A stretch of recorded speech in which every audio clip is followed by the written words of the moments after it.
కింది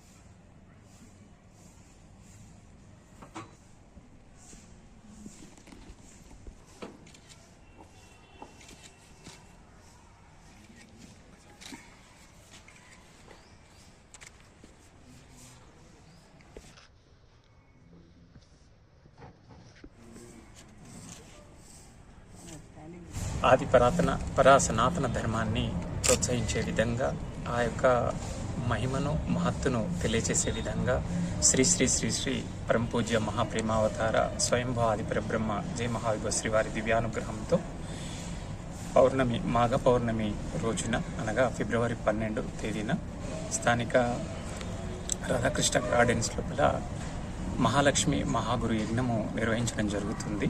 ఈ యజ్ఞంలో భక్తులు పాల్గొని అధిక సంఖ్యలో పాల్గొని గొప్పనైనటువంటి పుణ్యాన్ని, భాగ్యాన్ని, అదృష్టాన్ని సొంతం చేసుకుంటారని ఆశిస్తూ ఉన్నాము. ఎయిమ్స్ ఫౌండేషన్ ద్వారా నిర్వహించేటువంటి ఈ కార్యక్రమం లోపల భక్తులు అధిక సంఖ్యలో వివిధ ప్రాంతాల నుంచి పాల్గొననున్నారు. ఇందులో ముఖ్యంగా ఉదయమే స్వయంభూ చైతన్య శక్తిపీఠం యొక్క ర్యాలీ ఉంది. వరంగల్ ప్రాంతం మొత్తంగా హన్మకొండ మీదుగా స్వయంభూ చైతన్య శక్తిపీఠ ర్యాలీ ఉంది. అదేవిధంగా సాయంకాలము శ్రీ ప్రభు పల్లకి సేవ ఉంది. దీని తర్వాత ఇక్కడ పరానాగేంద్రుడు అనేటువంటి మహాయంత్రాన్ని, నల్లరాతితో చేయబడినటువంటి మహాయంత్రాన్ని స్థాపించబోతున్నాము. ఈ యొక్క యంత్ర దర్శనం చేసుకున్న వారికి కాలసర్ప దోషం కానీ ఇతరత్ర ఎట్లాంటి యొక్క దోషాలు ఉన్నా కూడా ఆ దోష నివారణను వారు జస్ట్ దర్శనం ద్వారా అక్కడ పూజా కార్యక్రమాలు నిర్వహించి ఆశీర్వాదాన్ని, అనుగ్రహాన్ని ఆ యంత్రం నుండి పొందవచ్చు. తదనంతరము శ్రీ ప్రభు పల్లకి సేవలో పాల్గొని ఇక్కడ నిర్వహించబోయేటువంటి మహాగురు మహాలక్ష్మి యజ్ఞంలో పాల్గొని కలశ స్థాపన చేసుకొని, కలశ పూజ చేసుకొని, అదేవిధంగా ప్రతి ఒక్కరూ వారి వారి కుటుంబాల పేరున్న పూర్ణాహుతిని సమర్పించవచ్చు. తదనంతరము తీర్థప్రసాదాలు స్వీకరించి మహాగురు వారి యొక్క అనుగ్రహాన్ని, ఆశీర్వాదాన్ని పొందుతారని ఆశిస్తూ ఉన్నాము.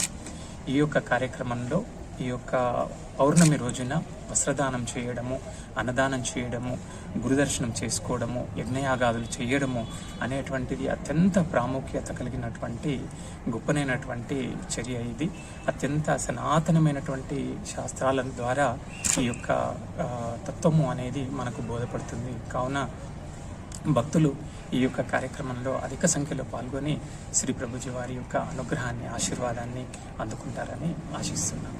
ఈ కార్యక్రమం కంప్లీట్గా ఉచితంగా నిర్వహించబడుతుంది. ఎవరి నుంచి ఎలాంటి ఛార్జీలు తీసుకోబడవు. ఓకేనా? ఎవరైనా మీరు కావాలనుకుంటే వారు సొంతంగా అయినా కలశం తీసుకొచ్చుకొని కలశ పూజ ఇక్కడ జరుపుకోవచ్చు. కావాలనుకున్న వారు ఇక్కడ పూర్ణాహుతి కూడా సమర్పించుకోవచ్చు. గౌరవ మంత్రివర్యులు సీతక్క గారిని, అదేవిధంగా గౌరవ మంత్రివర్యులు కొండా సురేఖ గారిని, అదేవిధంగా స్థానిక ఎమ్మెల్యే వారిని కూడా ఈ యొక్క కార్యక్రమానికి మేము ముఖ్య అతిథులుగా ఆహ్వానించడం జరిగింది. వారు వచ్చి ఈ కార్యక్రమాన్ని మరింత ఆనందపూతం చేస్తారని చెప్పి మేము చాలా హృదయపూర్వకంగా ఆశిస్తూ ఉన్నాము. వారి చేతుల మీద ఇక్కడ శంకుస్థాపన కార్యక్రమం చేస్తారని కూడా, నాగయంత్రాన్ని శంకుస్థాపన చేస్తారని కూడా